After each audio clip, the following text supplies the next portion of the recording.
Welcome back to Sujee's veg planet. ഇന്ന് നമുക്ക് സൂചി ഗോതമ്പില്ലേ, ഗോതമ്പ് നുറുക്ക് വെച്ച് ഉണ്ടാക്കാൻ പറ്റുന്ന ഒരു ലഡു ഉണ്ടാക്കിയാലോ. ഇത് നമുക്ക് പെട്ടെന്ന് ഉണ്ടാക്കിയെടുക്കാം, ഒരു അരമണിക്കൂറിൻ്റെ ആവശ്യമുള്ളൂ. പിന്നെ ഇന്ന് നമ്മൾ ഉണ്ടാക്കാൻ പോകുന്നത് ശർക്കര ഉപയോഗിച്ചാണ്, പഞ്ചസാര യൂസ് ചെയ്യുന്നില്ല. അതപ്പോൾ നമുക്ക് എല്ലാവർക്കും കഴിക്കാവുന്നതാണ്, നല്ല ഹെൽത്തിയാണ്. അപ്പോൾ നമുക്ക് ഉണ്ടാക്കിയാലോ. അപ്പോൾ നമുക്ക് ആവശ്യമായ സാധനങ്ങൾ എന്തൊക്കെയാണെന്ന് നോക്കാം. ആദ്യം നമുക്ക് വേണ്ടത് സൂചി ഗോതമ്പാണ്. ഇത് ഞാനൊരു 4 ഗ്ലാസ് എടുത്തിട്ടുണ്ട്, ഒരു 1/2 കിലോ വരും. പിന്നെ നമുക്ക് തേങ്ങ വേണം.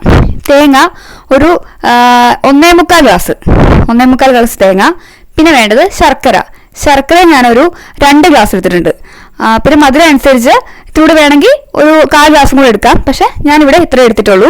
പിന്നെ ഏലക്ക വേണമെങ്കിൽ താല്പര്യമുള്ളവർക്ക് എടുക്കാം, ഞാനിപ്പോൾ അത് എടുക്കുന്നില്ല. അപ്പം നമുക്ക് ഇത്രയും മതി. ആദ്യം നമുക്ക് ഈ എടുത്തു വെച്ചിരിക്കുന്ന ഗോതമ്പ് നുറുക്കൊന്ന് വറുത്തെടുക്കണം. നമുക്കൊരു ചീനച്ചട്ടിയിലോട്ട് ഇട്ട് കൊടുക്കാം. എന്നിട്ട് നമുക്കിത് വറുത്തെടുക്കാം. ഇത് കുറച്ച് കഴിയുമ്പം ഒന്ന് ആയി കഴിയുമ്പം ഇതൊന്ന് പൊട്ടി വരും, അതുവരെ നമുക്ക് ഇളക്കി കൊടുത്ത് വറുത്തെടുക്കണം. ഇത് ഞാൻ കഴുകി നേരത്തെ വെച്ചിരുന്നതാണ്. ഒന്ന് കഴുകി ഒന്ന് ഉണക്കിയെടുത്താൽ പെട്ടെന്ന് നമുക്ക് വറുത്ത് എടുക്കാൻ പറ്റും. ഇല്ലെങ്കിൽ ആ വെള്ളമൊക്കെ വറ്റി വരുമ്പോഴത്തേക്കും കുറേ സമയം എടുക്കും. അപ്പം നമുക്കിത് വറുത്ത് എടുക്കാം. അപ്പോൾ ഇതാ നമ്മൾ വെച്ച ഗോതമ്പ് നന്നായിട്ട് വറവായിട്ടുണ്ട്, നന്നായിട്ട് പൊട്ടിക്കഴിഞ്ഞു. ഇപ്പം സൗണ്ടൊന്നും കേൾക്കില്ല, അതൊക്കെ കഴിഞ്ഞു.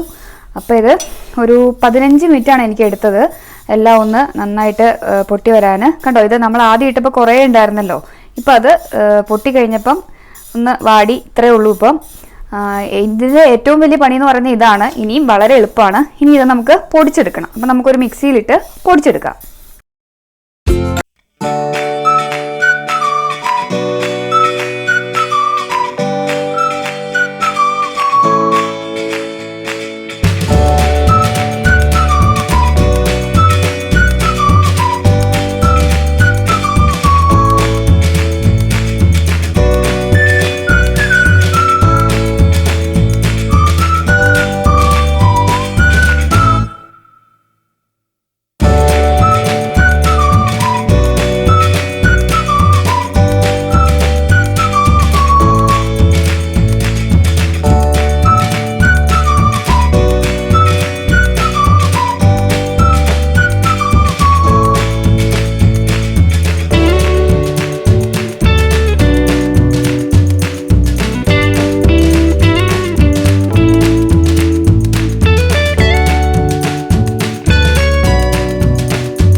ഗോതമ്പ് നുറുക്ക് വെച്ചുള്ള ലഡു തയ്യാറായിട്ടുണ്ട്. വളരെ കുറച്ച് ചേരുവകൾ മാത്രമേ നമുക്ക് ആവശ്യമുള്ളൂ. അപ്പോൾ എല്ലാവരും ഒന്ന് ട്രൈ ചെയ്ത് നോക്കണം. എന്നിട്ട് അഭിപ്രായങ്ങളൊക്കെ എന്നെ കമൻറ്റ് ബോക്സിലൂടെ അറിയിക്കണം. പിന്നെ ആദ്യമായിട്ടാണ് എൻ്റെ വീഡിയോസ് കാണുന്നതെങ്കിൽ എല്ലാവരും ഒന്ന് സബ്സ്ക്രൈബ് ചെയ്യണം. അപ്പം നമുക്ക് മറ്റൊരു വീഡിയോ ആയിട്ട് വീണ്ടും കാണാം. അതുവരേക്കും ബൈ.